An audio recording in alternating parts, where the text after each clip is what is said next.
Hey, welcome everybody. Martinis with Scott, episode 86, a show about winning momentum in life and in business. Thank you for joining me. Hey, by the way, I'm back in Toronto.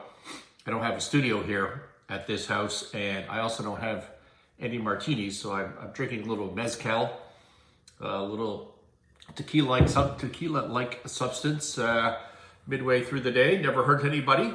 And I hope that you are having a great Thursday evening. I never know if I should keep this piece of art here. I'm trying to find the right place in this house to do the shooting. And I know some of my family members that watch this show happen to hate this particular piece of art, but I like it a lot. And I don't know if it looks better with the bare wall or not, but maybe let me know in the comments whether I should next time remove that the next time I'm not in my studio back on the West Coast. All right, so episode 86 feels like I've been a couple of weeks or more since I've done a show where I'm talking, in the sense that last week we did a tour of our hemp processing facility, a virtual tour of our hemp processing facility in Colorado. And the week before that, we did a tour of the stainless steel sink manufacturing company in Ontario, Canada, by the name of Devani, and you can see some of the turnaround episodes on Devani if you search through the Martinis with Scott channel. And so that wasn't a lot of talking for me. The week before that, I think we missed because I was in a photo shoot for my personal branding website and some of the blog stuff that will couple with Martinis with Scott. So we were doing a photo shoot for that, and I think even the week before that I shot a show, but then the lawyers freaked out and I had to put it on private so you can't see it. So anyways, feels like forever since we've done a show of this nature, and hopefully by next week or the week after we'll start doing a couple more interviews as well. But anyways, it's good to be back, and I'm glad that I'm getting this done today on a Thursday afternoon. And then tomorrow, one of the reasons I'm back east is I am a keynote speaker for the Gowling WLG second annual Cross-Institutional Lending Conference. And it's going to be virtual, but I'm shooting it in person with a co-presenter, David Cohen, a national partner at Gowling WLG. If you're not from Canada, Gowling WLG is, I think, the largest law firm in the country, and with a strong, the WLG part came from the UK, I believe. Anyways, so they're a very large, definitely Canada's largest law firm. And so I'm a keynote speaker, and the audience is going to be about 300 or more bankers, so lenders from Canada's big banks, smaller institutions. It's a very impressive list. So I'm speaking to them, and it's as I said, as keynote, they're going through an entire agenda through the virtual day of technical topics, and then I'm doing the keynote at the end. And the presentation is: in times of economic uncertainty, lenders might be reluctant to provide loans to businesses when access to liquidity is most needed. As the fallout from COVID-19 continues, market observers are watching closely as governments, financial institutions, corporations navigate these economic hurdles. Scott will be providing valuable and practical insight from a range of perspectives on the topic of liquidity support to small and medium-sized companies and the steps needed to meet their operational cash flow requirements. So I'm shooting that tomorrow, but it's a webinar format, and it's not going to show for a week or two. I'm not sure when it gets released. I will put my segment on the Martinis with Scott channel, but in the meantime, you can register for the whole damn thing if you wanted. Go to Gowling WLG, somewhere on their website for sure there'll be a link to that, and you can see the whole day. It's designed for bankers, but it's a webinar. I'm pretty sure they'll accept anybody, I would have thought. I don't know that for a fact, but check it out. Maybe they will. All right, what are we talking about today? Today I want to talk about the relationship between failure and success. And mostly we're talking about failure, but what is failure's relationship to success? Success in life, success in business, success in your career. And the catalyst for this discussion was a comment by a listener by the name of Laura Brennan. and on one of the Navani Stainless turnaround journey shows. So Navani Stainless is a company I and my company Sinclair Range purchased in June of 2020. We bought on that. We bought that company. It's a turnaround, and I've done a bunch of shows on the Martinis with Scott channel on that turnaround journey that you can go back and take a look at and follow along. And there's plenty more shows to come. I'm certain about that. And one of the things that I've shown on those turnaround journey episodes is speeches that I have done to the employees of Navani. Speeches might be a strong word, but just a communication session where I've stood up and said a few words, usually on a monthly basis, and answer some questions. And so, Laura, first of all, thank you for listening to the show. I really appreciate it. Thank you for taking the time to engage. I appreciate that even more. Here were Laura's two comments. Number one, the previous owner, president of Navani, Mr. Smith, now this is one of the shareholders I purchased Navani from, saved the employees' jobs when they took over after Wesson. So I think the reference here is that I say when I'm working on a turnaround, I keep my eye on the prize being saving jobs. And that, I think I've said it even stronger, that that's how I define success, which I'll talk about at the end. I mean, there's at the end of this episode, there's lots of ways to define success. I choose saving jobs because it's a tremendous moral compass. It's a beacon. It's something to aim for that never steers me wrong. But there's other ways to skin that cat, so to speak, that you can define success in any way you want. And in complex situations and turnarounds, that's really important. You have to define success. So we're going to talk about that. I'm going to talk about that in a bit.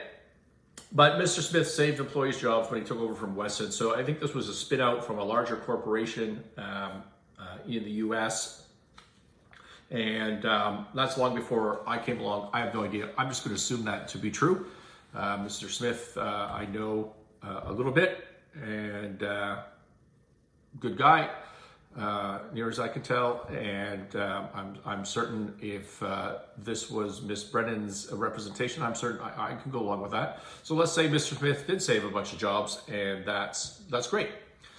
Then her second comment was Mr. Sinclair should say he will do his best, but he has had businesses fail as well. And so I've had businesses fail as well, was the general comment. And I think the idea there is that I'm in front of the employees saying, if I could speak for Laura, that I'm in front of the employees saying, hey, I'm here to save jobs. And she's saying, well, maybe you will, maybe you won't. Time will tell. And I kind of reject that because the saving of I bought the company and I put some money in. And that saved the jobs. Like the jobs were going to be lost the afternoon that I bought the company. The receiver was coming, this thing was over, and now we don't have that problem. And so things are actually going pretty well at Navani, which doesn't mean that we don't have a lot of things to do. We do, but things are going pretty well. And so I would say I've already done my job on that part, and now it's just like a normal business. We're going through a journey. We're turning the business around, but we've been profitable every month. Actually, since I bought the place, and we need to go through a restructuring, all of which I've talked about on this show, and we'll continue to do so. But her first point about Mr. Smith, I'm prepared to say is absolutely true. The second point about I've had businesses fail and we'll see how it goes, maybe that's true. But I'll tell you that when my staff read that, they freaked out. They took it as a significant negative comment. I had people call me from my office, so like, you want me to log in and block this person? I said, no, not at all. My family freaked out. I have people that love me and don't want to see anything negative. And I just have to say, I didn't even see Laura's comments as being negative. I just think the thing about Smith is probably factually true. And the thing about me, maybe that's the perception. I don't know. But here's the thing, is you're listening to this show, and I completely respect you. I want you to engage. If you've been a long-time listener, you'll know that I try to respond to basically every question or comment put forward by a listener. And I encourage you to do it. I have no agenda for doing this show other than to try to provide some value for you and some insight into turnarounds, into entrepreneurialism, into management, into change, into organizational change. You know, millions of entrepreneurs start businesses every year all over the world. In North America, I don't know the worldwide stats, I assume the same, but in the US and Canada, 90% of them fail. 90%. 90% of them never, ever, I define fail as pay a living wage to the owner of the business. 90% of them just never pay anything. You know, the point of this show from my perspective is to try provide some value add as best I can based on my experience and my story and my journey. And if I can give you some insight, entrepreneurs, business owners, management executives, to be better at your job, both from a thought process perspective and at a technical, on the technical side, because you need both. And on the technical side, we do the quick shots, which I should be doing a lot more of, so I will start to do that. Actually, it's on my agenda here, on my plans. But you know, you get the technical topic, but then you need the thought process on how to affect change and how to better manage your business. And so that's why I'm doing that. And the fact that someone like Laura takes the time to listen, to engage, I don't care if it's positive, I don't care if it's negative. I did not read her comments as being negative at all. But even if they were, and even if other people sent negative comments, thank you for listening. That's my view on that situation. So I thought mostly when I read Laura's comment, the second one, Mr. Sinclair should say he will do his best, but he's had businesses fail as well. Let me tell you what I truly thought about that. I thought to myself, have I? Have I really had businesses fail? I can't think of anything off the top of my head. What businesses have I had that have failed? And then I thought to myself, Scott, stop being ridiculous. Obviously, you've had businesses fail. Everybody who's an entrepreneur, who's been in multiple businesses or multiple careers or multiple jobs, anybody who goes through life, you experience failure. Failure is part of life. So why doesn't it pop to my mind that I've had businesses fail? And so on the plane last night, because I was flying out east here, I had nothing to do on my WestJet flight, so I made myself a little list of businesses or failings that I've had. And let me tell you, it's a long list. There's been a lot of failure, and I think that Laura is right. But I also think that there's a lesson here for all of us in business, for all of us who are evaluating complex and difficult situations in life. Doesn't have to be in business. There's an important lesson. So I've got a long list. Let me walk you through a few, which I think hammer home some points. So one of them is was a business that I was consulting advising to, a turnaround business. It was a business that was a distributor of automotive brake parts in Ontario. This would have been back in early 2013. Don't hold me to the dates or the timeline, but I'm pretty sure it was 2013. I'm pretty sure it was April or May. And I'll tell you this specifically, on a Wednesday night at 11 p.m. ish, I got a call from a special loans banker at one of Canada's top 5 banks at 11 p.m. on a Wednesday night. He called me at home, mad. He was an angry guy. And he said, Scott, we got this company. It just showed up on my desk. He's in special loans. So you're in the regular bank, the commercial accounts. Something goes wrong.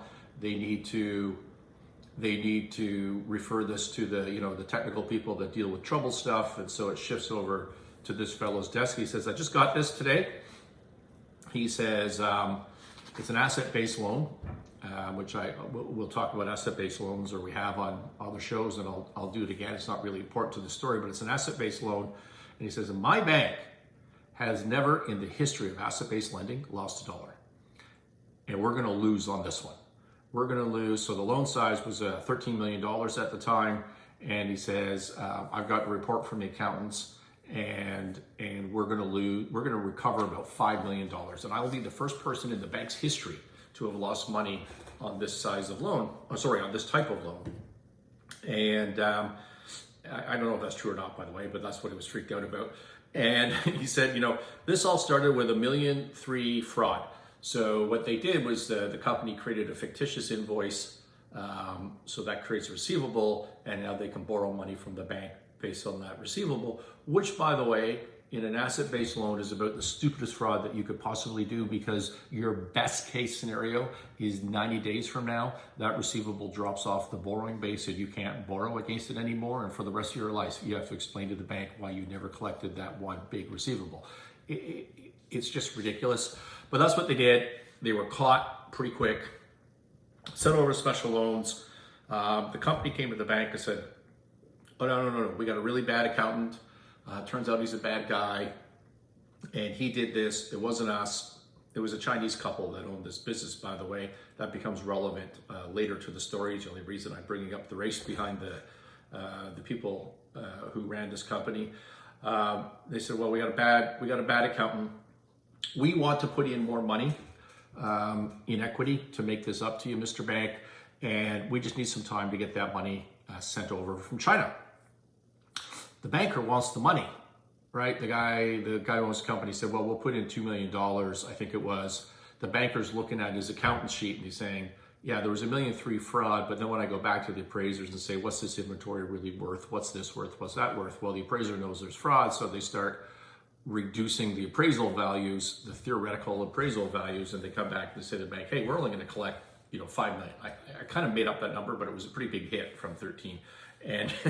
And so the banker's like, yeah, I really want that $2 million before I, blow this place out and put the liquidator in. So he calls me up and he says, Scott, this is what I want to do. I want you to, I don't trust these people. I want you to go in on some basis, be their advisor, help them out, and I'll trust you. And they can put their money in and then we'll decide what to do from there. So we decided that the best thing is that I would go in as an interim CFO. And I went out to meet the company the next day, and we came to a deal where I could help the company and advise them. And I went in as interim CFO, that week. That week we got engaged and we started on the company. And so that would have been like by, let's call it April. I think I said March, April before, but I think it was actually more April, May. So we went in, company was losing a bunch of money, revenue was down, or it was about even, but they were losing a bunch of money, which is why they were out of funds, which is why, this fraud helped them for a short period of time overcome a hurdle. And so I got in there, I worked on their cash flow, we started tightening things up. And the one thing we found out, or if I found out, this is where the Chinese thing is relevant, is that they're a distributor, but the manufacturer was in China, and the manufacturer was a family member. And so where was the money going from the company I was representing? Well, obviously it was being all sucked to China, right? So the bank's collateral was being sucked off, and it's a related party, but it's not being done at fair market value transfer prices, for lack of a better word, which I just see all the time in the turnaround business. So what did I do? I do what I always do in that situation, because how the hell am I supposed to know what's going on in China, whether it's really a family member or it's not a family member? So I just keep buying lots of stuff and I don't pay them for a while and see what happens. Right now, all of you in business are laughing. All of you not in business are not laughing. You think that sounds terrible. But, how do you know whether the relationship is legit unless you test it? I mean, that's the business guys or the business gals perception on this. You need to test that relationship to see if you've been lied to, or if it's really incestuous, if it's really related party. And this one, as they often are, was really related party, and I was able to buy a bunch of stuff and to put the stress back in China and out of Canada, so to speak. And because we were able to get some footing by doing that, I was able to make a bunch of operational changes. And the bottom line is by October, and the guy never put the equity in, by the way, that never happened. But the turnaround went so well, by October we were profitable and had been for a little while. And I paid the bank from 13 million to 3. Maybe it was November, but 13 million to $3 million. And not only did I pay it down to $3 million, but but the liquidation value from the bank's perspective was now positive. They could get their $3 million back. So they went from a negative to we're going to get all of our money back pretty much no matter what at this point. And the company was healthy. We solved the Chinese issue. The balance sheet was pretty good because we paid the bank down. So everything looked great. Over the course of the summer of that year, from April, May to October, by the way, I should have told you, I fired the bad guy, the VP Finance, which is what you need to do day one, is you need to make changes.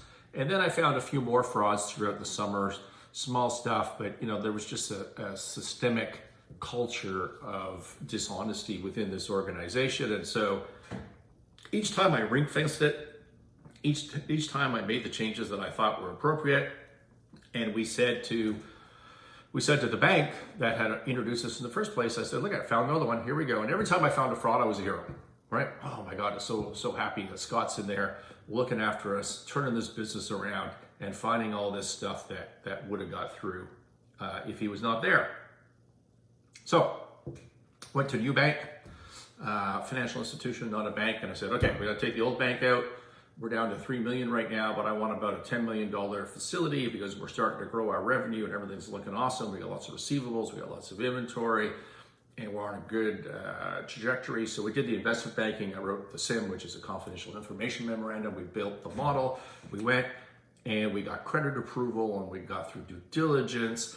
And then you do the final thing that you have to do at that particular institution, which is what all of us in the community call the come to Jesus meeting, because the guy who owned this place, because ultimately it was private equity owned it, you had to go and sit in front of him.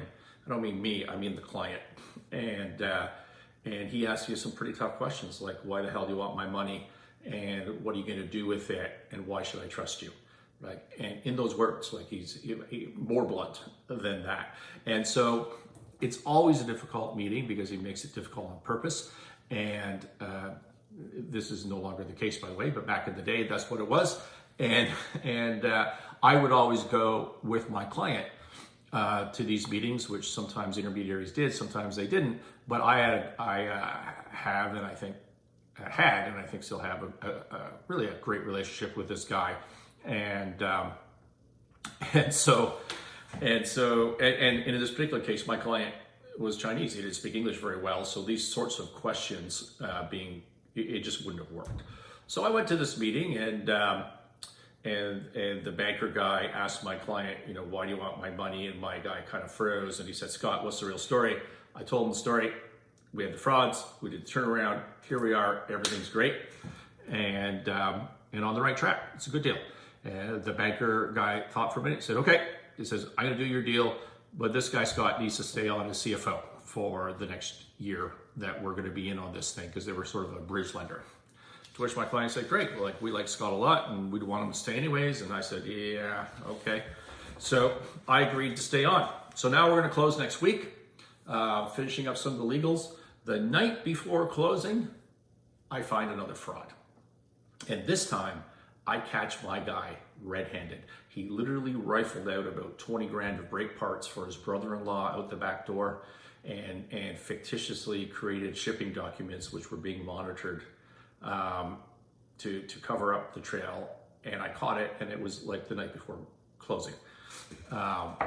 And so I thought about it, and it occurred to me that every time I found a fraud for the old bank, I was a hero. But if I start finding frauds for the new bank, I'm no longer a hero. In fact, I'm the guy that put them into this, situation.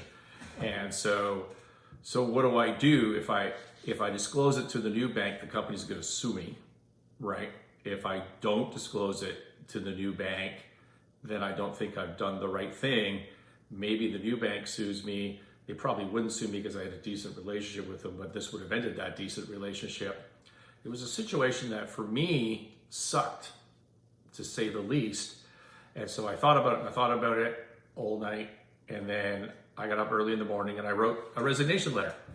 And I wrote it to the company. And instead of saying the usual 2-sentence like the lawyers might advise you, instead of doing that, I wrote a 5-page resignation letter, maybe not exactly 5 pages, I don't recall. But it went through every single point of fraud and bad things that had happened over the course of the summer that I fixed, and then, settled on this last one. And the conclusion was, look, I clearly have not ring fenced this and dealt with it as well as I thought I did. And you personally are involved in this, Mr. Client. I know that for a fact this time. I've caught it. And so I can't stick around this company. Now, what was the impact of that? The impact of that is they had to tell the bank Scott's no longer, the new bank, Scott's no longer with the company. And by the way, before I did that, I was worried about being sued from both sides, but I was also worried about the old bank, because the old bank's got dollar signs in their eyes. They only got $3 billion left, and this deal takes them out in whole. And so I'm a hero. I'm going to be a hero on Bay Street because I got these guys off the hook. And now what am I doing? I'm resigning on them, so they're not off the hook. And so the company has to disclose to the new bank. The new bank calls me, the underwriter calls me up personally and says, so what's going on? I said, well, I can't talk about it, but if I were a good underwriter, I might ask for a resignation letter, and you can decide for yourself. And so the bottom line is the new bank did not close the deal. I did not collect my success fee. By the way, that deal is worth $250. I was going to collect $250,000 the next day for closing that transaction, which obviously I didn't collect. And the old bank, shortly after, put in a liquidator to liquidate the company, and all of the people lost their jobs. That was a failure. I don't care whose fault it was. It was a failure. It was a failure of jobs. It was a failure that I was associated with. But then I thought, well, was it a failure? I mean, I was really worried. The new bank didn't get the deal. The old bank didn't get out, although they got out. They did the liquidation. They paid $1 million in liquidation fees, and they still got out whole. So I did a good job for them that way. But I'm going to tell you what happened out of that deal. Is the new bank became my best friends for a while. They brought me in to help with their situations. They brought me in to help their portfolio companies. I sat at future Come to Jesus meetings with the top guy there, and he pointed at the client and said, you know what, this guy Scott, I've watched him walk away from $250,000 on an issue of principle, and that's why we love him, and we'll do that deal because of him, right? And that's a reputation that stayed with me since 2013, since I made that decision. The old bank that got all their money back, also, to my surprise, really respected the principal decision. They put me into other transactions to help with them. I actually became a director for a subsidiary company of that bank when they took an equity holding. And so that relationship was fantastic. And just in general, it spread throughout Bay Street, because who the hell walks away from $250,000? And it was a significant failure that led to the success of Sinclair Range today, in my honest opinion, because that was back in the early days of branding ourselves as a turnaround shop. And that was a big part of it. That might have been the first time that I was introduced, reference to a turnaround by a large Canadian bank. I had done tons of my own, worked with VCs, worked with smaller institutions, but one of the big 5 banks to go to a small shop like mine rather than to a big accounting firm was a big step, and that's how that turned out. That's an example of a failure. Now, I know what you're saying. The way I just presented this, I'm saying it was a failure when it sounds to you like it was a huge success. But that's the point. The point is that at the time, it sure as hell did not feel like a success. It felt like an unmitigated failure. I was really unhappy. I was depressed. I needed the money. I wanted the money. I wanted to save the jobs. And I just had to make this really difficult decision, which in hindsight, after time passes and I tell you all the good things that came from that decision, is now going to be a success in your mind, and it's a success in my mind. But at the time, I'm here to tell you, that was a very strong failure for me. Here's another one. 2001, indirectly, I bought took over a hostile takeover in a sense of a public. It was through debt, not through stock, so it wasn't a security, it wasn't a stock hostile takeover with voting and all that sort of stuff. But I took over a mutual fund company where we actually we're not investing in mutual funds. We actually ran the mutual funds, so people invested in it. We had a mutual fund dealer at the time, and it was right at the time of, or right before 2001, the tech bubble burst. So it was a bloodbath. People's RSPs, your registered retirement savings plan, that's like a 401k in Canada if you're an American. It went down to like 40%. They dropped 60%, down to 40% of what they were. People didn't have any money. They were freaked out. They didn't want to put money into funds. The only way this deal was going to turn around was to raise more capital. And that didn't happen. And, we tried. I tried for probably 2 years, worked on this, and it just all kind of descended into a regulatory mess, which is what happens with mutual funds if you're not succeeding. And was that a failure? Yeah, that was a failure. Was it always going to be a failure? In retrospect, probably. I don't think I had a hope in hell of turning that thing around. But that's not what I thought at the time. I thought, I'm going to take a shot at doing this. People lost their jobs. Nobody really loses their investment in these things because there's assets there and it's just kind of dragging down. So it's not that kind of failure, but certainly from a jobs perspective, it was a failure. From a regulatory side, it was messy and was a failure. But do I think back of that and think about it as a failure? Well, no, I don't, not really, because the reality is over those few years, we ended up, we made about $4 million on the transaction itself without turning the business around, which was a decent number for me back then. And off the back of that transaction, I was able to leverage our company into a couple of other significant deals, including raising a bunch of money up at a parent company level in a really bad market, specifically because we had pulled off that transaction. So, it was a failure. If I talk about it, it's a failure.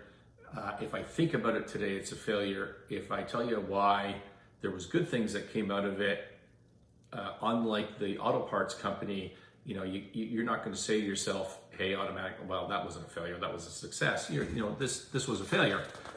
But even out of that failure, what a tremendous deal for me and my parent company. And if you define success that way,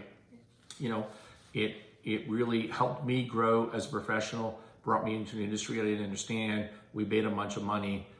Did we accomplish our goal? No, we failed. So there's another example. Here's one from 1995, even before, a tech company in Ottawa in the wireless business. And I had just started Merchant Capital. I left KPMG in the corporate finance valuation side, moved to Ottawa, hung up my own shingle called Merchant Capital Group. And a year later, in 1995, I was doing a equity raise by offering memorandum, so a syndication. So let's say your company you raised $2 million back in the day. I think that was that deal size. And instead of going to one institution or one VC and getting $2 million, you think to yourself, well, I could get $100,000 from 20 people or sell this at $100,000 units to the local community, high net worth individuals, so on and so forth. And for that, you do an offering memorandum. And this was, again, in 1995. So it was before you needed to have securities licenses and that sort of stuff to do that. And so I took that deal on. It was that's good stuff, by the way. If you're on the podcast, I'm drinking I always want to call it tequila, but it's mezcal. Anyways, I'm doing this deal. It's really my first syndication ever. And I don't know what the hell I'm doing. And at the same time, Merchant Capital, who had maybe 5-6 employees at that time, we grew to be much, much larger. But at the time, we had 5-6 employees. We were in what's called a business center, and for you generation, call that like a WeWork sort of deal. It's a shared business concept, a business center office concept. You get shared receptionists, you get meeting rooms. You pay a little bit of money for, for a permanent office if you want one. If you don't want one, we had one, and so because I was new in the game, new as an entrepreneur, I didn't really know how these things work. And so anyways, I'm selling this OM, I'm trying to raise money, and we're ticking along. And honestly, it was a terrible deal. The company sucked. the structure that I came up with sucked. The marketing materials sucked. The offering memorandum, I'm like, it's written by a lawyer, so it was fine, but everything sucked.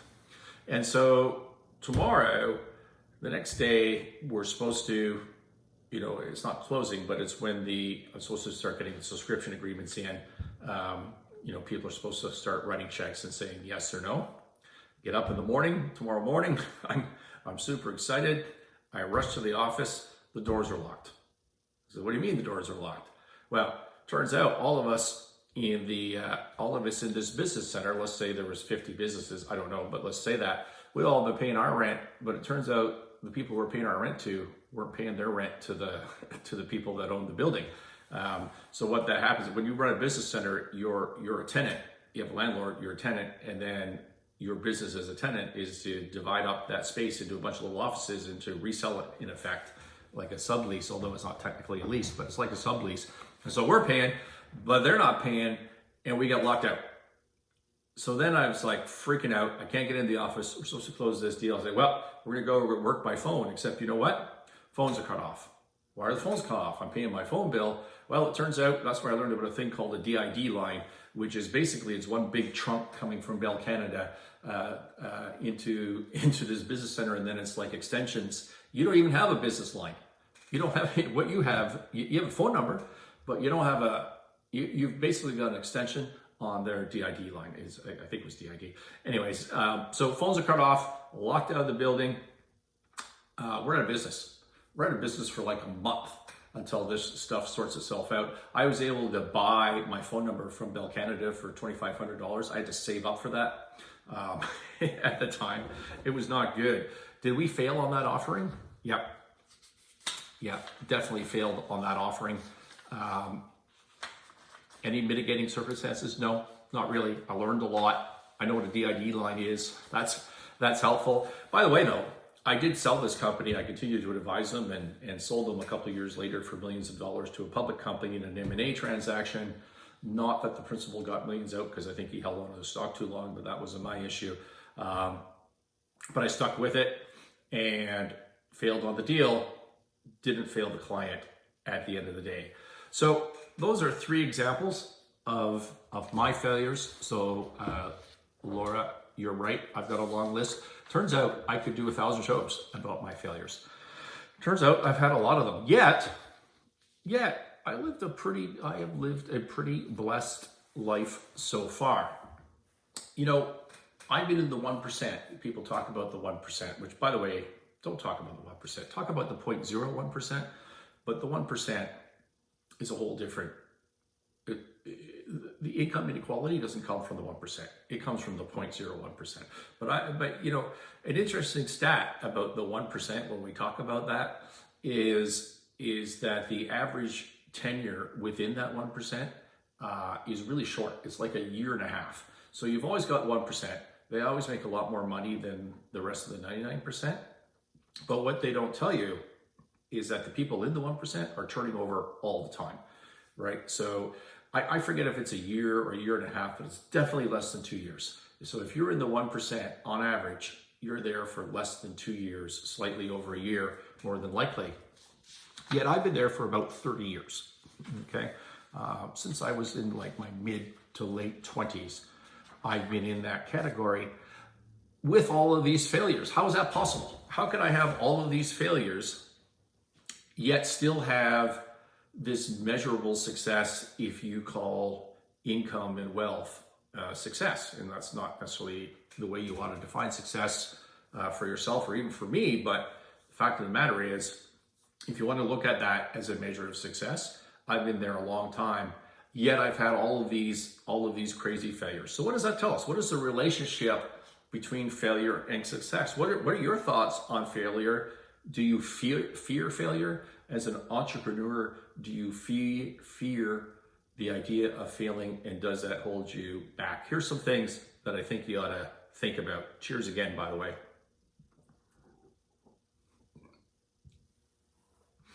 You only ever truly fail when you quit. You've all heard that, right? You only fail when you quit. The biggest thing about entrepreneurs is you can never quit. Quote from Thomas Edison, I have not failed. I've found 10,000 ways that won't work, right? I mean, that's the scientific process. That's the experimental process, which we'll talk about in a second. I had in my mind from when I was a kid that 90% of success is showing up. So I Googled that this morning, and it turns out that was from Woody Allen, and it was 80% of success is showing up. By the way, you can't Google that and read about Woody Allen without reading a bunch of whole other things that you don't want to read about that are inappropriate and disturbing. And so maybe that's not a quote that you can hang your hat on these days, but the point is true. And to hammer it home, the other thing I remember a clip that I love a few years ago from Jim Cramer. I'm not a big Jim Cramer fan on CNBC. Mad Money, I think his show was called. Yeah, he's fine. I don't dislike him. I'm just not a super fan. But there was a clip from him on Business Insider that has always stuck with me. And it's an interview after he was blown out by Jon Stewart on The Daily Show. I don't recall the Jon Stewart episode because I don't like Jon Stewart, but I don't. But whatever it was, Jon Stewart ambushed on the show Jim Cramer and really attacked him for whatever. And as Jim Cramer would say, he took a beat down. It wasn't fair. He's like, it's TV, like whatever. But then he got onto his rant, and it's really worth Googling. You should look at, I Googled Jim Cramer revenge, and then look for Business Insider, and you're going to find, in the video section, and you're going to find the clip. It's like a minute and a half. And what he says is, it is what it is, but you know what? I got up at 4:15 the next morning. I worked out hard with my trainer. I prepared my show. I got dressed. I got on TV. I did my damn show. And that's your revenge. Your revenge is you wake up every morning and you put your suit on and you go to work and you don't quit. You go to work. And it's such a beautiful reaction as to what you can do when faced with that sort of ambush, but also with failure, right? You don't fail until you quit. Failing is a natural state. It is the natural state of things. Failing, think of it like baseball, right? You hit a really small percentage of the pitches that are coming at you and you're a hero, right? Because the natural state is missing. It's failing. To succeed, you need to show up. To succeed, you need to double down. To succeed, you need to play the part of who you want to be. And this is true in business, it's true in life, it's true in everything, and you need to keep doing it until you get it right. And by the way, I always think that, think about you don't fail until you quit.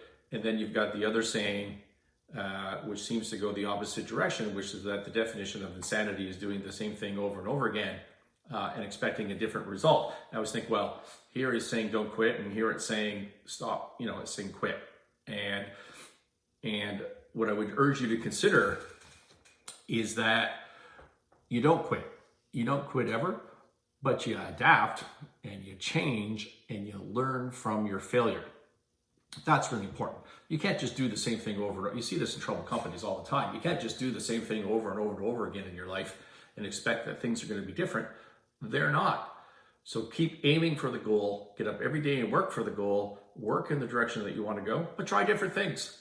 And if they fail, try something new, right?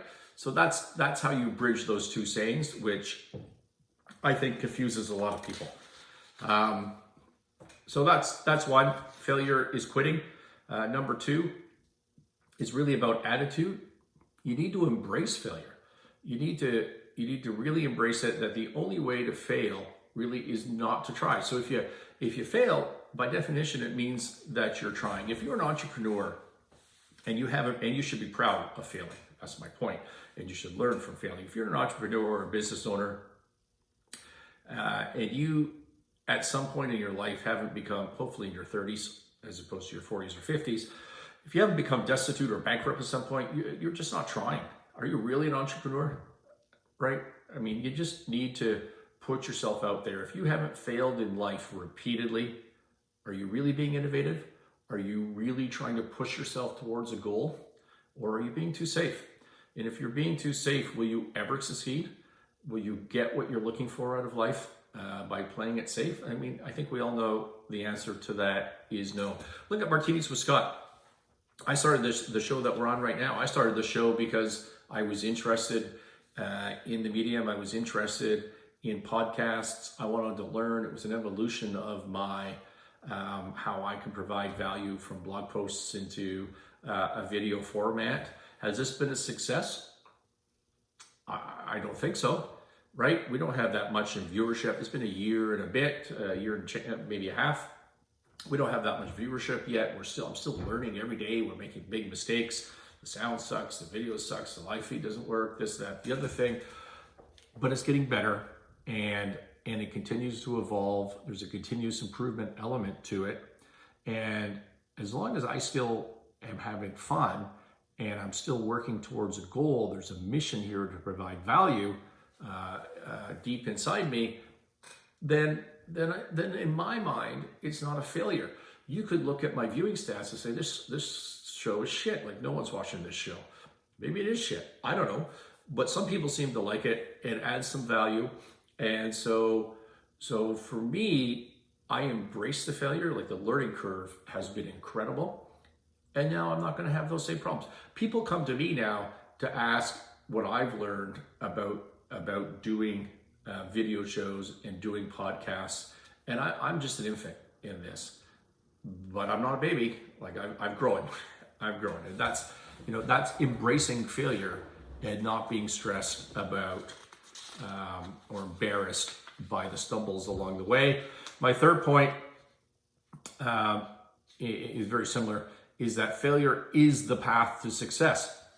When you're undertaking anything challenging task, when you're faced with uncertainty, when you're faced with complexity, you need to not just embrace failure and be okay with it, but you need to use failure as part of the process to get to success. That's how you get to success. What are the odds in a complex, uncertain, unclear situation? What are the odds that you figure out the right answer the first time? What are the odds of that? I mean, I work with trouble companies every day. I'm an expert. I've been doing this 30 years. I have probably the top brand on the continent for mid-sized and medium-sized businesses for true turnarounds as opposed to restructuring. I'm the go-to guy. What are the odds that I get the right answer right away? And the answer, I'll tell you from experience what the odds are. Zero. I mean, it would, well, not zero, but approaching zero. I mean, I'd have to be pretty damn lucky to get the right answer all the time on this, because the truth of the matter is, what you need to do is try stuff out and see if it works. And you need to be flexible and you need to adapt. What is the scientific method?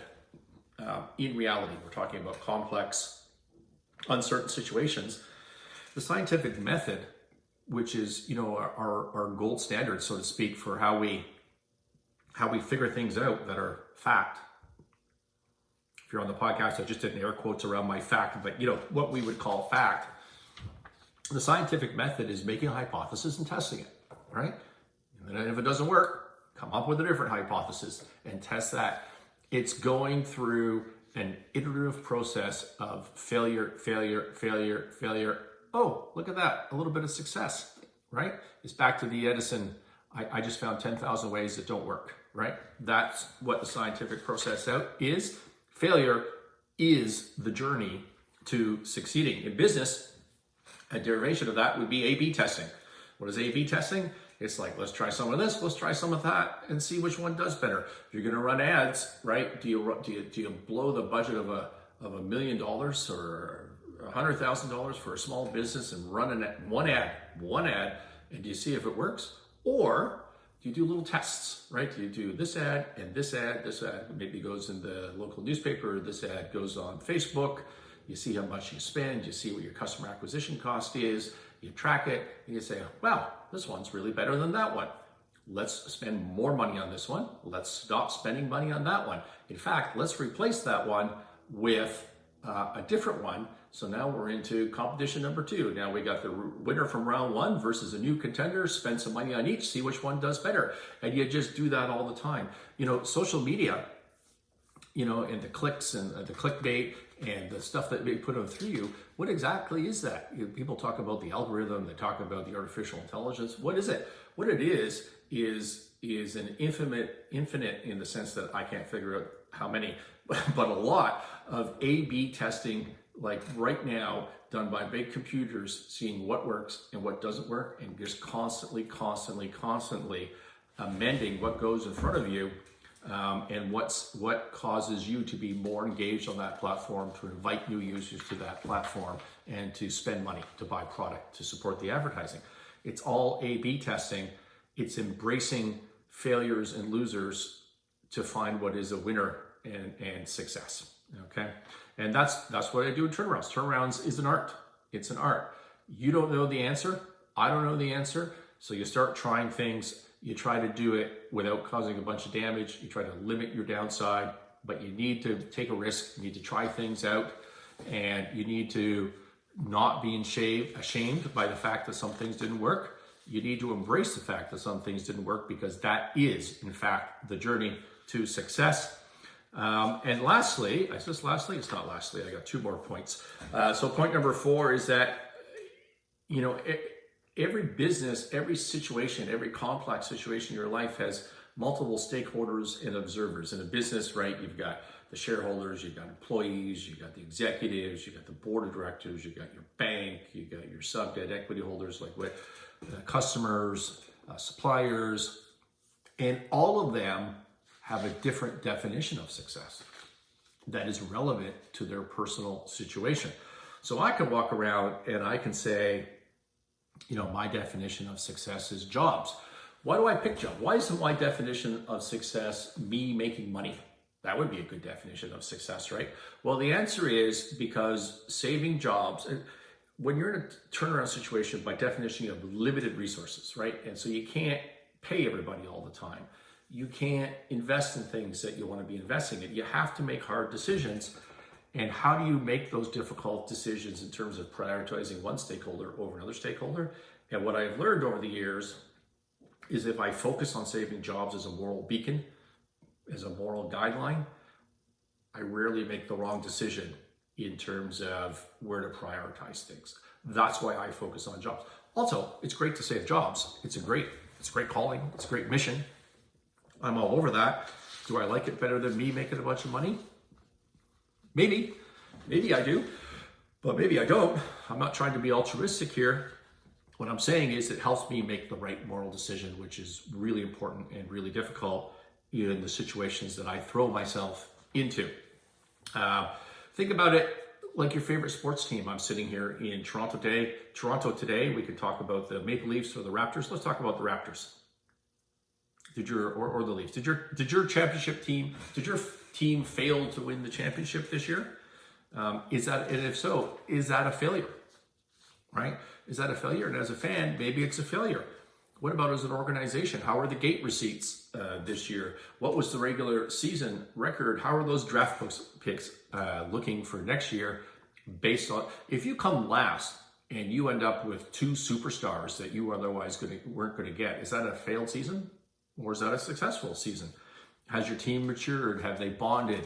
Are they moving in the right direction? So there's a bunch of different questions you can ask about a situation, and you need to define success in a way that's relevant to you.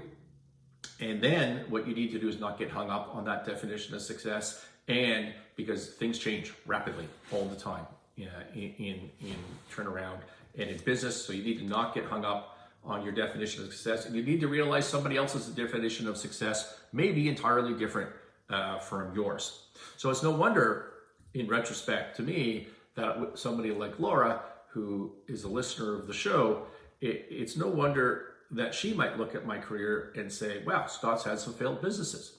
I think from an outsider's perspective, well, first of all, it's just absolutely true. From an outsider's perspective, it's true. But from my perspective, I think, have I really had some failed businesses? And then I need to think about it and come up with a long list.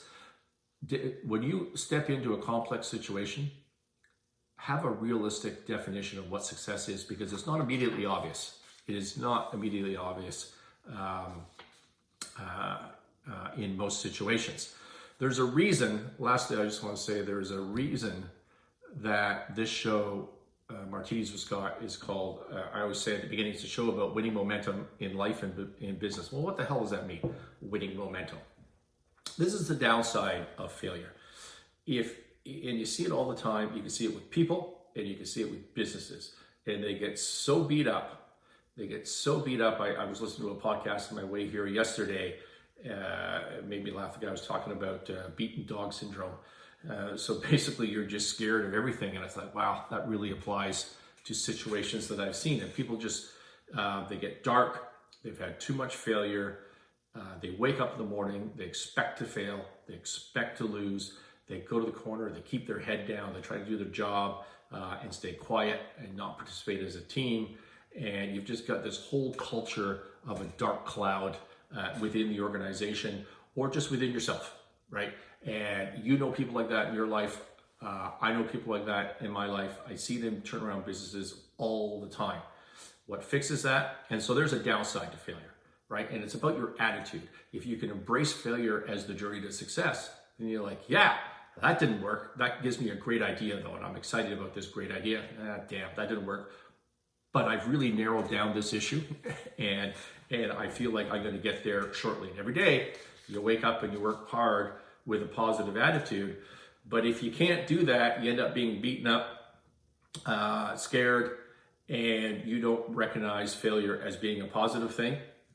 What do? Why do we call this show Winning Momentum? Is you pick some small stuff and you start winning. Things that you can easily change in your life, things that you can easily change in your business. I don't care what it is. Make your bed, clean your room, go buy, if you've got money, go buy some new clothes. Like, do something different that is a small win. And then tomorrow, do something else that's different and that's a small win. And every day, learn to win a little bit. And when you learn to win, that's called winning momentum. And sooner than you think, your attitude will change. You'll start embracing winning and you'll start waking up every morning and saying, I'm not a troubled business. I'm not a troubled soul. I got some good stuff going on and I'm excited for my day. And when you do that, it starts to snowball. That's why the show is called, or that's why the theme of the show is Winning Momentum. Hey, I want to thank you for listening, and I want to say a special shout out, including to my father-in-law, to all the veterans. Yesterday was Remembrance Day in Canada, Veterans Day in the US. I wouldn't be here without you. Thank you for your service. Thank you for listening. Thank you, Laura, for commenting and being engaged. And we'll talk to you next week.